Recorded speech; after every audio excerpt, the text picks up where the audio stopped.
गुप्त काल का स्वर्णिम युग जब अपनी चरम सीमा पर था, तब भारत ज्ञान, कला और संस्कृति का अद्वितीय केंद्र बन चुका था। विद्या और विज्ञान यहाँ के प्राण थे। नालंदा और विक्रमशिला जैसे विशाल विश्वविद्यालयों में हजारों विद्यार्थी और आचार्य रहते। यहाँ केवल भारत ही नहीं, बल्कि चीन, कोरिया, जापान, श्रीलंका और तिब्बत से भी शिष्य आते। इन गुरुकुलों में भिक्षु और विद्वान खगोलशास्त्र, गणित, दर्शन, आयुर्वेद, राजनीति और शिल्पकला का अध्ययन करते। भारतीय संस्कृति की यह चमक इतनी प्रखर थी कि दूर दराज के यात्री भी इसकी ओर खींचे चले आते। चीनी यात्री फाह्यान गुप्त युग में भारत आया। उसने अपने ग्रंथों में लिखा कि भारत की धरती समृद्ध है, लोग धार्मिक और सहिष्णु हैं, और समाज में गहरी नैतिकता है। बाद में ह्वेनसांग और इत्सिंग जैसे यात्री भी आए और उन्होंने भारत को धर्म और विद्या की राजधानी बताया। गुप्त काल में कला का भी अप्रतिम विकास हुआ। अजंता की गुफाओं की भित्ति चित्रों में बुद्ध के जीवन की कहानियां उकेरी गईं।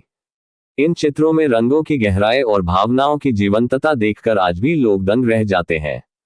मूर्तिकला में भी अपूर्व कौशल दिखा।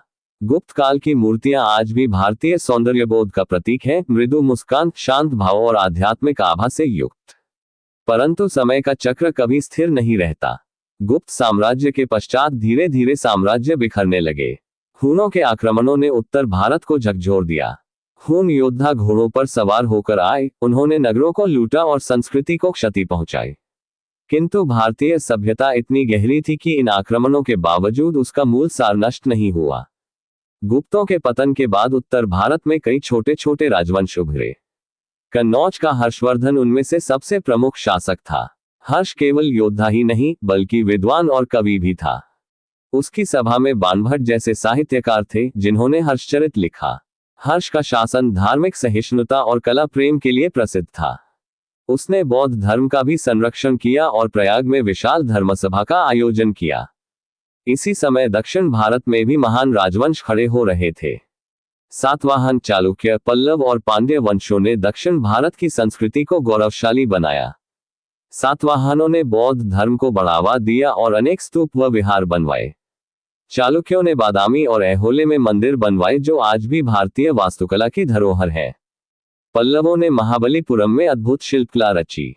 समुद्र किनारे उकेरे गए उनके मंदिर आज भी मानव शिल्प में जमी हुई लहरें लगते हैं। भारतीय समाज इस युग में विविधता और सामंजस्य का अद्भुत उदाहरण था। उत्तर में वैदिक परंपराएं और बौद्ध दर्शन फले फूले, तो दक्षिण में तमिल संगम साहित्य ने सांस्कृतिक धरोहर को समृद्ध किया। संगम कवियों ने प्रेम, युद्ध, समुद्र और जीवन के अनगिनत पहलुओं को अपनी कविताओं में उकेरा। समुद्र मार्ग से व्यापार भी खूब बढ़ा। भारतीय व्यापारी जहाजों पर मसाले, रत्न, वस्त्र और धातुएं लेकर दूर देशों तक जाते। रोम तक भारतीय वस्त्रों की मांग थी। दक्षिण भारत के बंदरगाहों से व्यापारी दक्षिण पूर्व एशिया तक पहुंचे। उन्होंने वहां केवल व्यापार ही नहीं किया, बल्कि भारतीय संस्कृति भी पहुंचाई। बाली, जावा, सुमात्रा, कंबोडिया और थाईलैंड में आज भी रामायण और महाभारत की कथाएं गाई जाती हैं। अंकोर वाट का भव्य मंदिर भारतीय स्थापत्य और संस्कृति का जीवित प्रमाण है। भारतीय इतिहास की यह धारा केवल सत्ता और धर्म तक सीमित नहीं थी, बल्कि यह ज्ञान और तर्क की भी भूमि थी। इस काल में अद्वैत, वेदांत, सांख्य, योग, न्याय, वैशेषिक और मीमांसा जैसी दार्शनिक प्रणालियां विकसित हुई। शंकराचार्य ने अद्वैत वेदांत का प्रचार किया।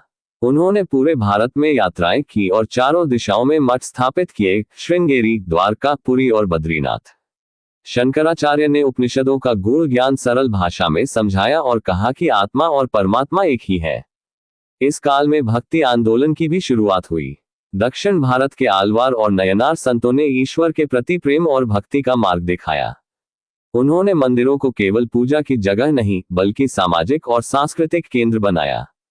ये भक्ति धीरे धीरे उत्तर भारत तक पहुंची और आगे चलकर संत कबीर, सूरदास, तुलसीदास जैसे कवियों के रूप में फली फूली।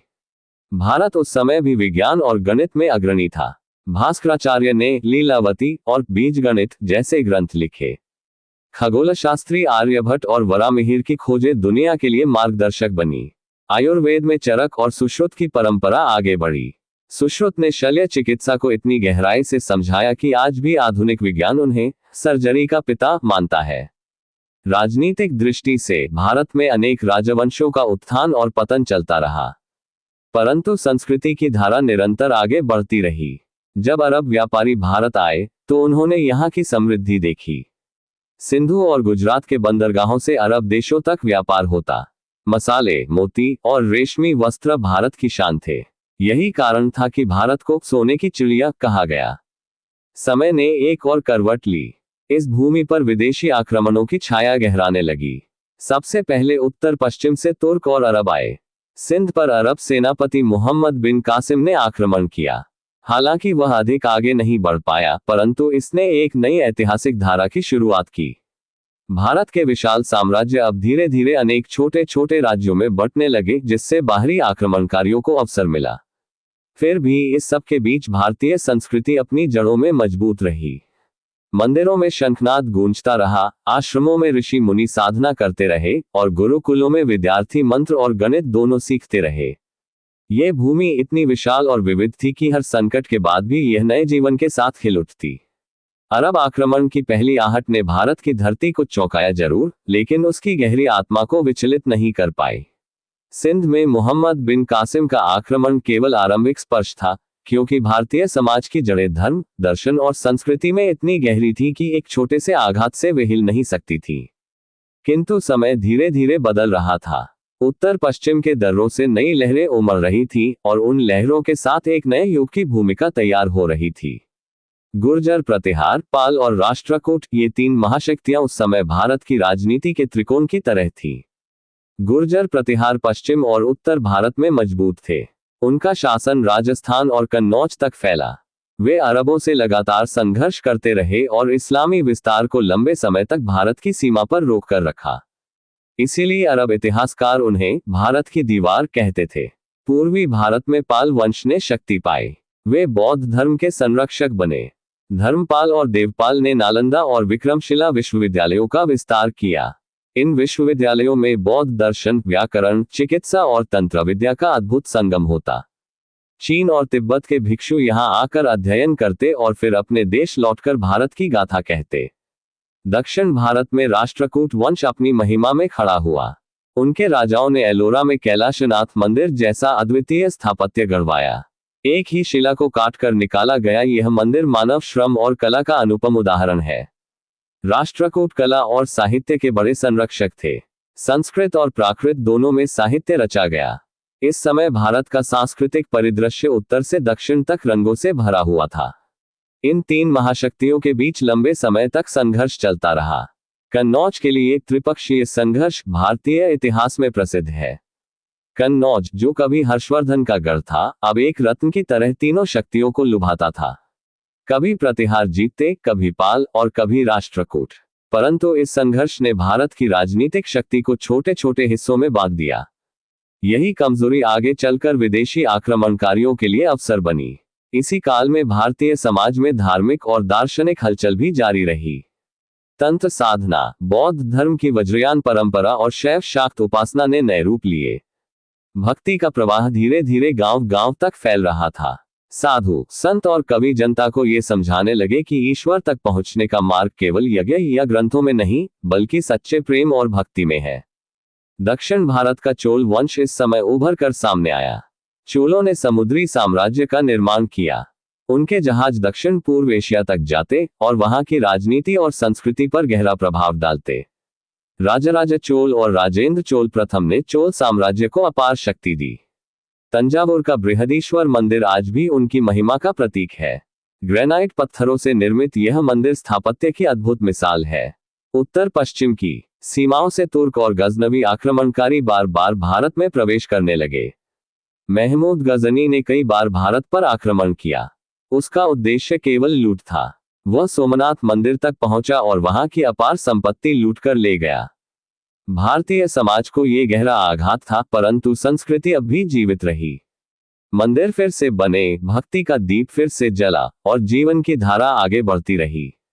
इस समय का भारत विरोधाभासों से भरा हुआ था। एक ओर मंदिरों में घंटियां बज रही थी, विश्वविद्यालयों में विद्या का प्रवाह था, कवि और कलाकार काव्य और नृत्य रच रहे थे, तो दूसरी ओर विदेशी आक्रमणकारी बार बार इसकी संपत्ति पर टूट पड़ते थे।